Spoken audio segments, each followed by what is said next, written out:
Hi guys, welcome back to the channel. As always, hope everyone's doing well. Today's video, even if I say it myself, is a super interesting one. It's about how you go from loss making into profit. A journey I know well from own businesses, but particularly from my time with Compass Group, where I was a kind of pseudo troubleshooter. I typically operated in the troubled sites, the ones that were loss making or not hitting anywhere like the numbers they should. And then latterly in Live Company Group, where we posted reasonably sized losses in year one, as a lot of startup businesses do, and then moved into profit in year two, six-figure profit as well, so good profits. But it's something that a lot of businesses face, and actually until you've trod the path, how you find your way out of loss making into profit making is quite a difficult journey. So I thought I'd share some of my insights. Hopefully it's useful, but please subscribe. If there's anything else you'd like to know, stick it in the comments below. I've had quite a lot of private messages now of people wanting to see videos on certain subject matters. So this is something I know quite well, but actually, particularly in the current climate where a lot of people are going to face some super challenges, here are some of the best tips and hints and advice that I can give from my experience, that isn't just a guy sat in his kind of office telling you what he thinks. Promise me you'll remember one thing, yeah? Just remember.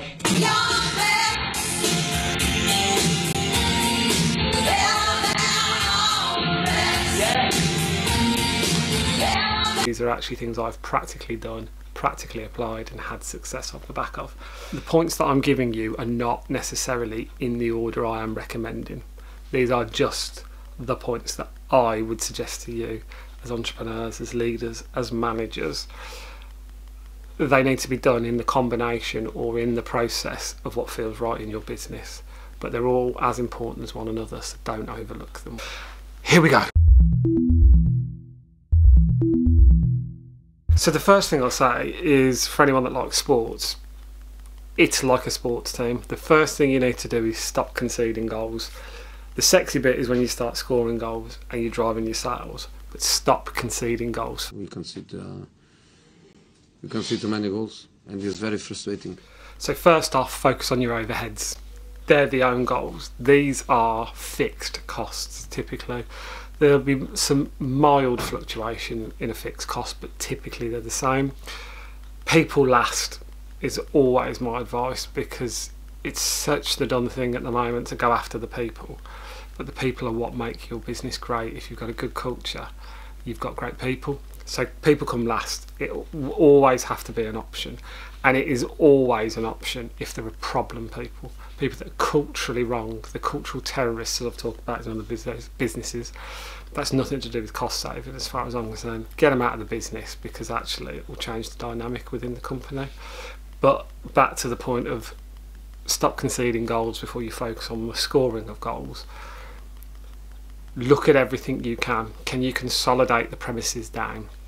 I've given examples about hidden profit in other videos, and I talk about cost saving in profit terms because it's so dreary, it's so glass half empty. If you talk about cost saving, it's finding profit where you didn't know it existed.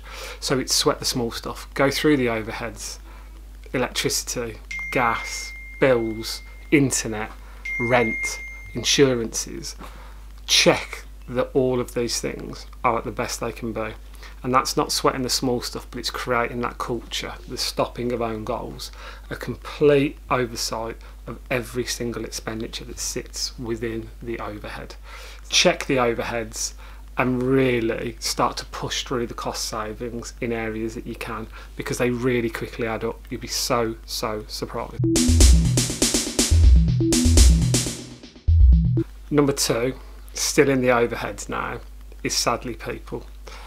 Ensure you have a strategy and ensure that you're pushing in the right direction, but do not take costs out of the pieces that will win you business.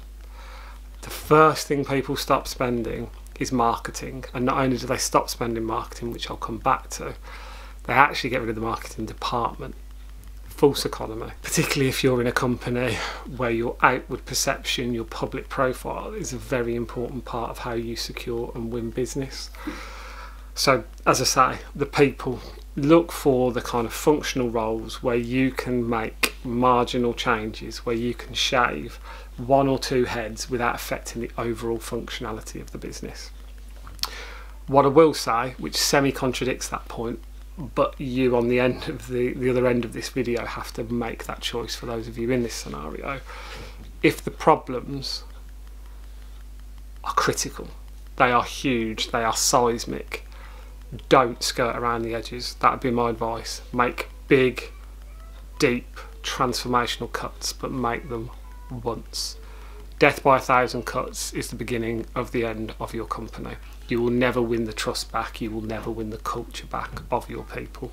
So if you do have to move on the people, those 2 points that I'm talking about, do not hack into the outward facing elements of your business, because you need to keep the status quo. You need to, if anything, push on in that direction where processes, back of house function kicks in and has been over engineered. Take that back to its basis.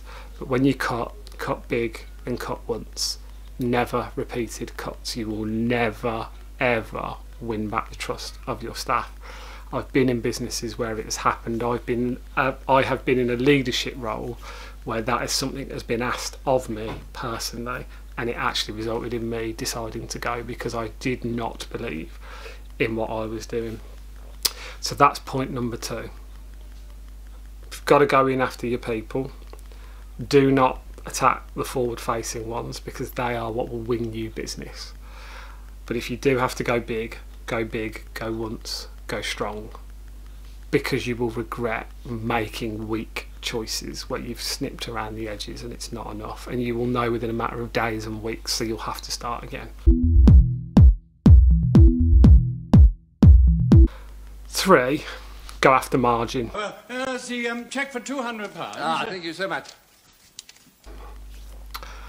Particularly in big businesses, as everything grows, the scale, the turnover, the number of people stop looking for efficiencies. We assume the customers are coming. We know what our cost prices are. We know what the suppliers are selling for us.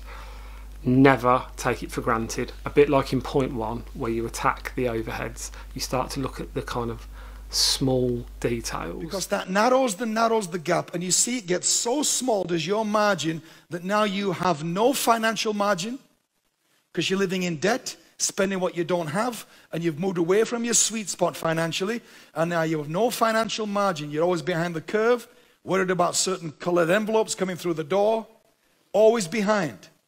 And now you've no creative margin, haven't had a new idea for a long time. This is the point where you go into the details, but of the margin. So as you can see, the first 3 points are not sales related. That is deliberate, because you've got to get your own house in order. If you just start chucking more sales in at the top end, you will keep losing them at the bottom end, because there is obviously a problem in the business, and you've got to go through this process before you start chucking money, people and strategy at the selling. So attack the margin. Get to the root of what your margin is, whether it's a service, a product, whatever it might be. Track the journey from sale all the way through to the creation, the delivery, to the cost of goods themselves. Yeah. So many companies get slack and relax their absolute direct vision on what the margin of that product should be. Never rip your customers off. You want retention, you want repeat business. But it sounds silly, and the more the turnover grows, the bigger the problem is, and I've seen this in a vast number of businesses. You actually have slippage in the margin. So when I went into one of the football stadiums, I used to look at kind of the yield, what is achieved from the rental of a room, what is the food margin of the buffet that goes with that. And I'd be presented with gross margins of, for the sake of this video, let's say 70%. Because it was an assumed 70%, because that was the kind of countrywide average. When we costed the products 12 months ago, this is roughly what they were. It's slack. It is slack. You need to be checking your margins on a monthly basis, because particularly in the current climate, for those of you out there, they're going to keep changing. probably up, not down, to your benefit. So never make the mistake of assuming a margin is correct. Check it, and check it again. So one of the things I introduced, which helps with this point number 3 about checking margin, we did this in Bright Bricks, the world's largest model building company. You put a cost sheet in, which was partially already in place, but an enhanced version. And then every month when you're going through the accounts, randomly select 4 or 5 bookings and ask to be walked through the process from forecasted position. This is what we said we were going to sell it for. This is what we said the margin was going to be, versus the actual. And then when you have the actual, walk down that spreadsheet and have them demonstrate that is an accurate representation.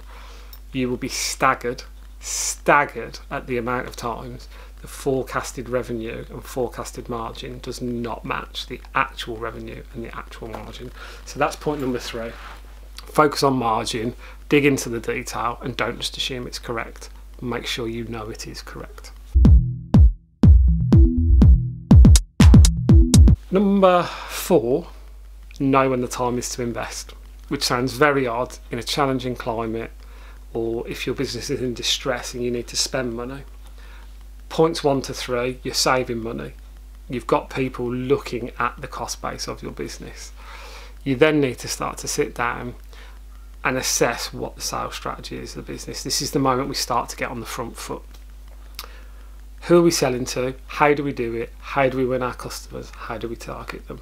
How much do you spend on hairdressing, eh? It's got to be 6 or 7 quid these days, isn't it? Now, you work that out over a year and it comes to a national debt, right? But for just £1.50, you can invest in one of these super deluxe trimming combs.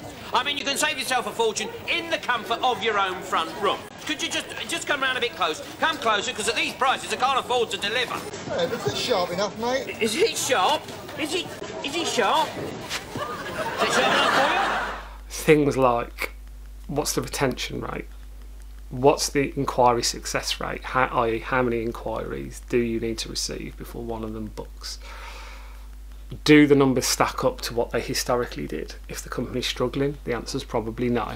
So start to get under the root causes. Are we doing something differently that's changed the course of the trajectory? Perhaps time's moved on. Perhaps you are not as relevant as you once were. So this is my point then about investment. Whether that is a rebanding, a changing of the strategy, boosting social posts, it can be anything from a multi-million-pound rebrand of a massive business to a 5-6 man girl team where actually it might just be some Facebook and Instagram social posting that they used to do that has slipped. But at this point when you're saving money, never overlook the idea of spending money.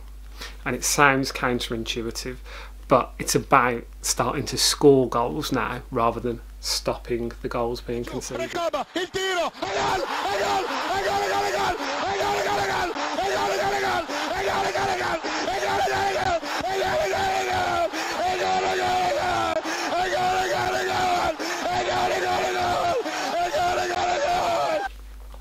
You can stop yourself losing football matches, that's what I like, but you can stop yourself losing football matches if you don't concede goals. You absolutely cannot win a match if you don't score. And scoring in a business environment is sales, is winning business and new revenue. So if you sell all your strikers, you've brought all the cost base down, you're not conceding goals, at best you're going to be static. But actually you will have precipitated your own gradual decline. So know when the time is right, you've looked heavily at the savings, you focus the team in on actually bringing the cost base down. That's now a culture, that is now a behaviour. Let's start to aggressively move forward on the sales strategy. Pick somewhere between 3 and 5 things and do them well. You cannot, as I said in one of my very earliest videos, boil the ocean. Have a 3 to 5 pronged attack. Certain market segments, put people into swim lanes and aggressively target your people on the results of their swim lane.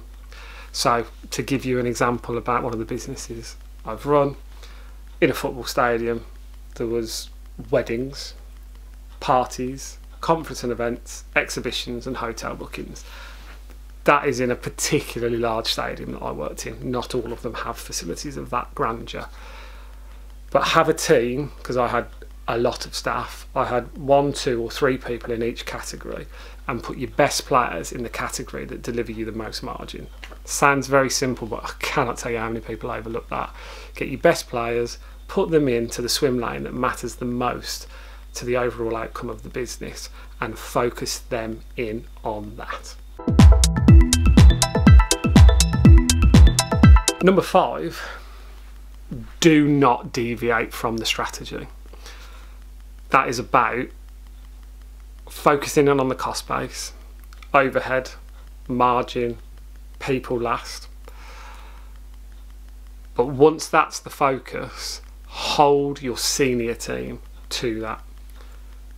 We're all in swim lanes in the sales team, but we're actually in swim lanes in our job. If you work in big businesses, or if you're self-employed, the reality is you have to start apportioning your time to swim lanes. You cannot be all things to all at at every minute of every day. You need to apportion time, focus and energy to each element of your business. But in a business that has people in it, if you are self-employed, what that actually means is a certain amount of time goes to selling, a certain amount of time goes to delivering, a certain amount of time goes to growing your profile or your marketing channels. The other part is your admin, let's say. But kick it into businesses with people. What you need to do then is make it very clear who is accountable for what element of the overall strategy that you as the leader, the manager, the department manager are responsible for. We're in a department that is principally cost-based, not revenue generating. Right, this is what we're focusing in on. Right, you guys, let's say you were a chef, margin here. Quality of food needs to be good, but you need to bring the production cost down of the menu items that we're putting out. Then you get into the administrators. They need to start to systematically work through the rent, the rates, the leasing, as we said earlier on. But this is about the engagement of those around you and then disseminating that information out to the wider business.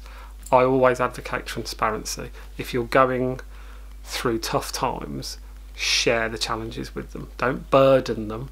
There's a very real difference between sharing challenges and burdening them with it. You share with them, you tell them your plan, and then you explain that they each hold a critical part of the success of this company, steering it into less choppy waters, and hold their feet to the fire on the parts that they're accountable for, and tell them, and this is a phrase I've used many, many times, to stay in their lane. Everyone's got an opinion on what everyone else in the business is doing. Great.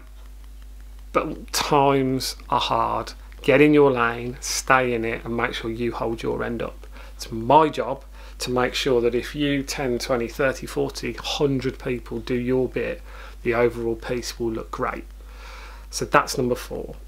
Get your team to focus in on what is truly relevant. Do not deviate from that strategy. It's not going to be done in a matter of days or even weeks. It's going to take 3 to 6 months for you to truly, truly be able to see the benefit. And if you keep shifting and chopping and changing and having those self-doubts, it will not be seen through. People will see through that. You need to hunker down and have absolute belief in the direction that you're going in. To go out of a loss into a profit takes absolute steely vision and the engagement that I've talked about in other videos. But when people are not delivering, you have to do something about that. You have to keep the train on the tracks. You have to keep pushing forward. So have your strategy, believe in it, and stay with it. So the final point, and this is a slightly controversial statement, and I absolutely want to clarify that if you are a new startup or hyper growth company, this statement doesn't apply as much. It does in some cases, but it doesn't in all. Outside of being in one of those 2 categories, if you have a loss-making business or a business in steady decline, it is because you have a poor culture. You do not have an engaged workforce. You do not have a workforce that understand the vision, that understand the product, understand your vision and your values, and therefore it's not clearly defined to your customers. So it sounds very odd to rank culture as a critical part of going from a loss to a profit. But actually, I've said it in so many videos, you're nothing without people. You take the people away, you've just got you've just got some spreadsheets and a bit of product, but no one knows about it, no one's buying it. Your people are everything. And you want them every time they purchase something to check it's the best price they can get. Every time the phone rings, the salesperson is desperately hungry to sell to that person, not just for their own financial gain or a bonus, but because they believe in what they're selling. They think they're either making a difference or what they're doing is great. It is almost impossible to right the ship if the culture is wrong, because your people haven't bought into it. So anything you enact, and the more people you have in your business, the harder it is to save if the culture is not right. It's like the old analogy of turning an oil tanker. The more people that are in your business, the harder it is to change the trajectory of it. So you have to focus in and prioritise the culture. Reward good behaviour and deal with poor behaviour or performance. As I've said in all the other points, you take out the cultural terror issue, focus in on the margin. But all these things are tasks, they're behaviours, they're actions. But they're not all actions that you can take as a single individual, generally. So you have to have the people buy into it, because all of the other points are super relevant and they're critical if you're going to succeed. But none of them happen unless your people come with you on the journey, because you cannot, in the long run, drag people there kicking and screaming. They've got to want to get on the bus and come with you on that journey. So never underestimate the value of having a great culture if you want to make your way from loss making out to the heady worlds of profit. So that's it for today. I hope this was a useful video, but it's something that when I do the consultancy work, I'm asked quite a lot about that, and how you go from X profit to Y profit or turnover. So I thought it was a good video to talk about today, and something I'm happy to go into much more detail if it's of any use. But it's a subject I'm passionate about. Who wants a loss-making business? Certainly not me. So please, as I said at the beginning of the video, please like, please subscribe, but ultimately the most important thing is stay safe out there, and I'll see you next time. Bye.